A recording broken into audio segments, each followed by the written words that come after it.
In this video, I'll show how I made a quick and cheap makeover in my garage. Before the renovation, the garage was in pretty bad shape, the roof was leaking, the walls had moisture damage, and the service pit was filled with water.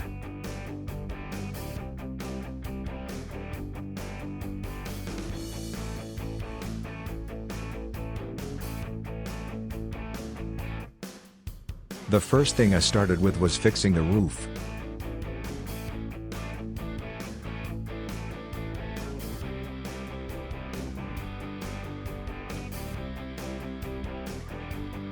The old roofing was removed, and since the underlying structure was still solid despite looking rough, I just covered the existing boards with OSB panels and 2 layers of SBS roofing material.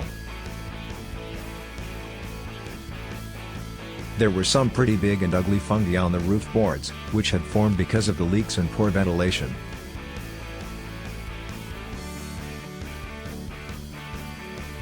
I removed the boards with the most damage and checked the strength of the rafters visually. For some of the rafters, I added double beams on both sides for extra support. I replaced the old lock. It's always recommended to install an internal lock, since it's a bit harder to break open than an external padlock.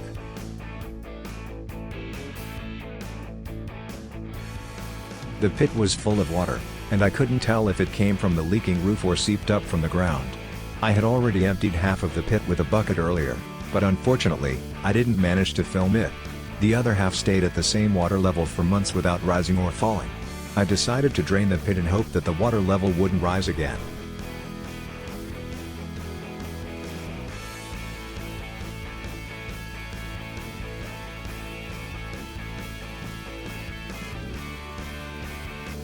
I decided to leave the old ceiling boards in place to save some work.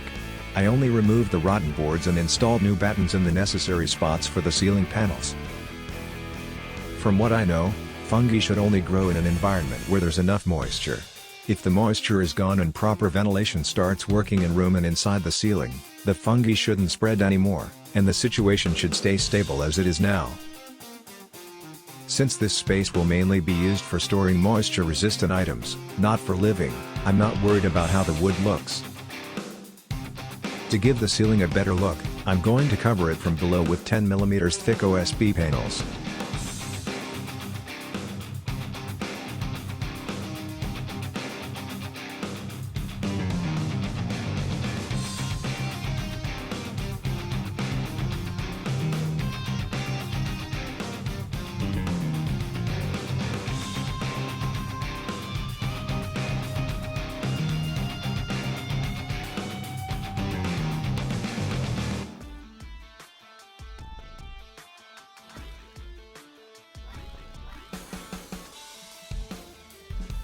To improve ventilation, I cut openings in the doors and installed ventilation grills on both the inside and outside.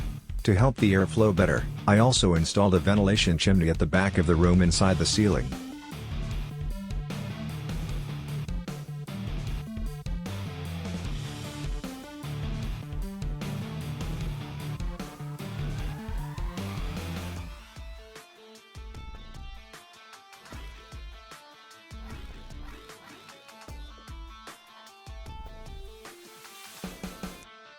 Again, since the room will mainly be used for storage, I'm not too concerned about plastering the walls before painting or making it look perfect. What matters to me is getting the walls all in one light color.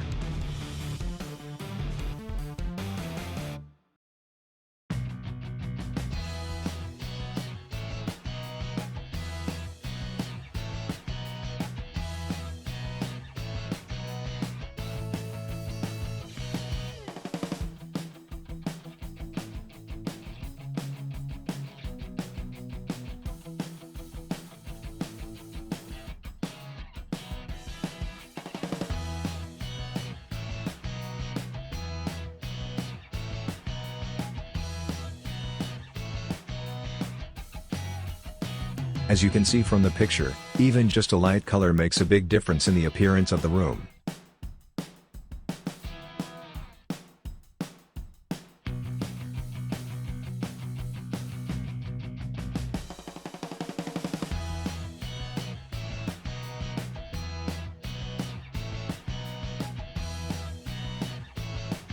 When painting, I first cover the large areas with a roller and then go over all the corners with a small brush.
During the renovation, I also installed new wiring along with lights, an outlet, a switch, and a power meter.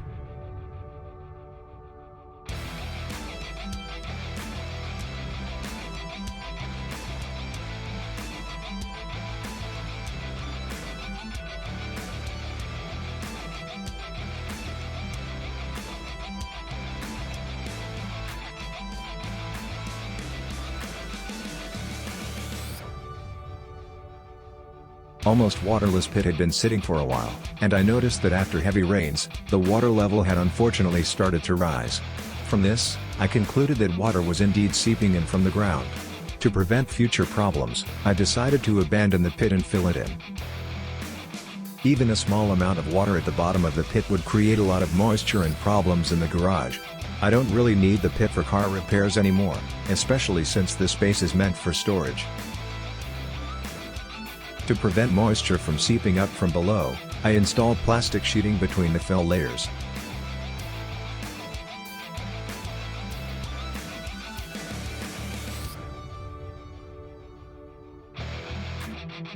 Treating the old wooden doors with wood preservative gives them a significantly fresher appearance.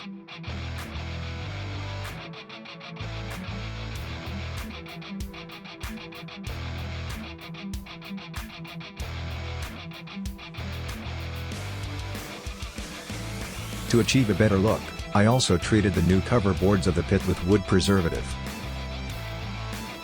Since the shelves were dirty and rusty on the inside, I covered them with OSB panels. The result turned out pretty good. I removed the old bench vices from the table and covered the tabletop again with clean OSB panels.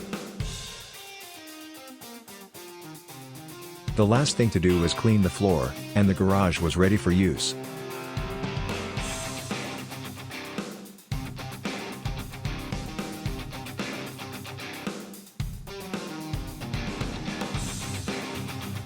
And this is the final result.